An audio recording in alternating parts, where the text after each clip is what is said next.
स्वागत है आपका अपने चैनल विजेंद्र स्टडी पॉइंट में। आज हम पढ़ेंगे प्रत्यय, इंग्लिश में कहते हैं इन्हें सफिक्स। इस वीडियो में हम प्रत्यय को बहुत ही आसान तरीके से पढ़ेंगे। वीडियो को आप अंत तक जरूर देखिए। यदि आप वीडियो को अंत तक नहीं देखेंगे और वीडियो को यदि आप स्किप करके देखेंगे तो प्रत्यय आपकी समझ में नहीं आएंगे और परीक्षा में पूछे जाने वाले प्रत्यय से संबंधित प्रश्नों को आप गलत कर आ सकते हैं। इसलिए वीडियो को आप अंत तक जरूर देखिए। शुरू करते हैं प्रत्यय। सबसे पहले प्रत्यय का अर्थ। प्रत्यय शब्द दो शब्दों से मिलकर बना है। पहला शब्द है प्रति और दूसरा शब्द है अय। पहला शब्द है प्रति और दूसरा शब्द है अय। प्रति का अर्थ होता है साथ में पर बाद में, ये प्रति का अर्थ माना जाता है। और अय शब्द का अर्थ होता है चलने वाला या लगने वाला। इस प्रकार जो हमारा प्रत्यय शब्द का अर्थ हुआ वह हुआ साथ में पर बाद में चलने वाला या लगने वाला प्रत्यय का अर्थ माना जाता है। तो आप प्रत्यय के अर्थ को समझ गए होंगे। अब देखते हैं प्रत्यय की परिभाषा। ऐसे शब्दांश जो मूल शब्दों के अंत में जुड़कर उनके अर्थ में परिवर्तन कर देते हैं वे प्रत्यय कहलाते हैं। अब देखिए इसकी परिभाषा में आपको दो जगह विशेष रूप से ध्यान रखना है। एक तो शब्दांश और एक शब्दों के अंत में, मूल शब्दों के अंत में। इस बात को आप ध्यान रखिए, मूल शब्दों के अंत में जुड़कर। शब्दांश अर्थात ये जो प्रत्यय होते हैं ये शब्द का भाग या हिस्सा माने जाते हैं। ये अपने आप में पूर्ण शब्द नहीं होते और ना ही इनका स्वतंत्र रूप में प्रयोग किया जाता है। दूसरी बात, मूल शब्दों के अंत में जुड़कर, अर्थात ये शब्दों के अंत में जुड़ते हैं। अंत का मतलब बाद में। तो प्रत्यय शब्द के कहाँ जुड़ते हैं? अंत में जुड़ते हैं और जुड़कर उस शब्द के अर्थ में परिवर्तन कर देते हैं। उन्हें क्या कहते हैं? हम प्रत्यय कहते हैं। जैसे उदाहरण, मूल शब्द है हमारा मुख, इसमें हमने प्रत्यय जोड़ा इया, नया शब्द बना हमारा मुखिया।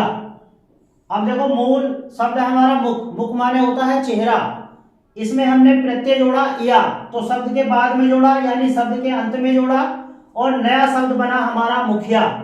तो हमारा मुख का अर्थ होता है चेहरा, लेकिन जब हमारा इसमें इया प्रत्यय जुड़ गया तो हमारा शब्द बना मुखिया।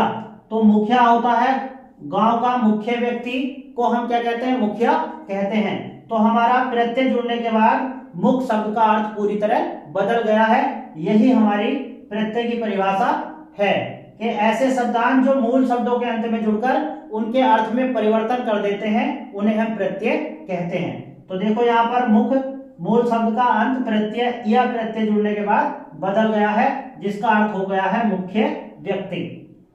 दूसरा मूल शब्द है हमारा लूट।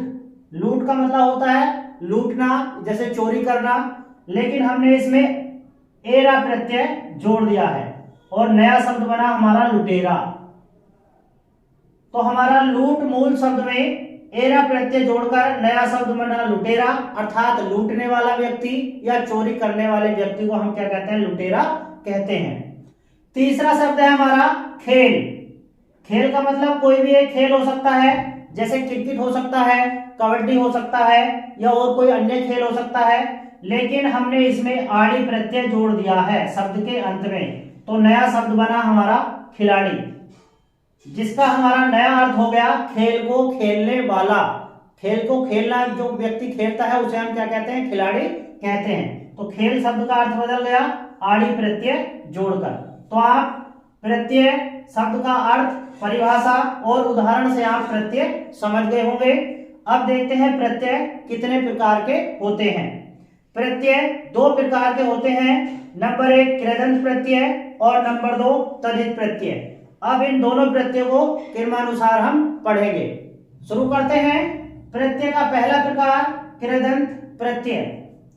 ऐसे शब्दांश जो क्रिया या धातु के अंत में जुड़ते हैं वे कृदंत प्रत्यय कहलाते हैं। आप कृदंत प्रत्यय से संबंधित एक प्रश्न आपसे डायरेक्ट पूछ लिया जाता है कि कृदंत प्रत्यय किन शब्दों में जोड़े जाते हैं? तो ये क्रिया में जोड़े जाते हैं और धातु में जोड़े जाते हैं। इस बात को आप विशेष रूप से ध्यान रखना। इसके बाद इसमें दो शब्द आए हैं, एक क्रिया आया है और एक धातु आया है। पहले आप क्रिया और धातु को समझिए, उसके बाद हम आगे बढ़ेंगे। देखते हैं क्रिया। जिससे किसी कार्य को करने या होने का बोध हो उसे क्रिया कहते हैं। जैसे उदाहरण चलना, हंसना, खेलना। इन तीनों उदाहरणों के माध्यम से हमें यह पता चल रहा है कि इन शब्दों से कोई कार्य हो रहा है या कोई व्यक्ति कार्य कर रहा है। तो ये हमारे तीनों उदाहरण क्रिया के अंतर्गत आएंगे। तो आप क्रिया को समझ गए होंगे। अब देखते हैं धातु। क्रिया के मूल शब्द को धातु कहते हैं। उदाहरण चल, हंस, खेल। अब आप धातु के तीनों उदाहरणों को ध्यान से देखिए और क्रिया के तीनों उदाहरणों को आप ध्यान से देखिए।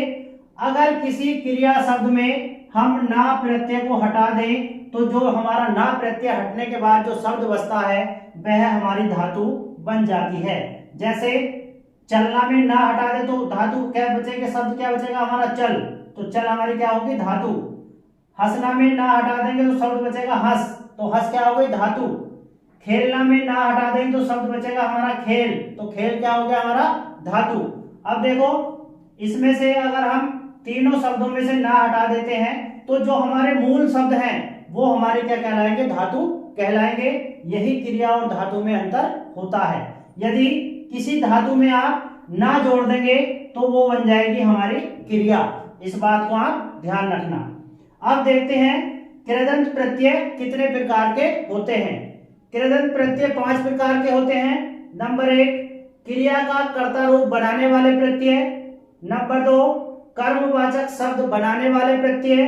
नंबर 3 क्रिया के करण रूप बनाने वाले प्रत्यय।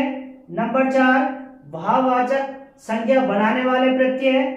और नंबर 5 विशेष अर्थ की बोधक क्रिया बनाने वाले प्रत्यय। ये हमारे कृदंत प्रत्यय के 5 प्रकार होते हैं। इन पांचों प्रकारों को क्रमानुसार हम अगली वीडियो में पढ़ेंगे।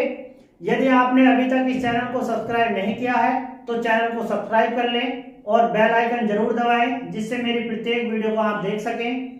वीडियो को ज्यादा से ज्यादा लाइक और शेयर करें। मिलते हैं नेक्स्ट वीडियो में। वीडियो देखने के लिए धन्यवाद।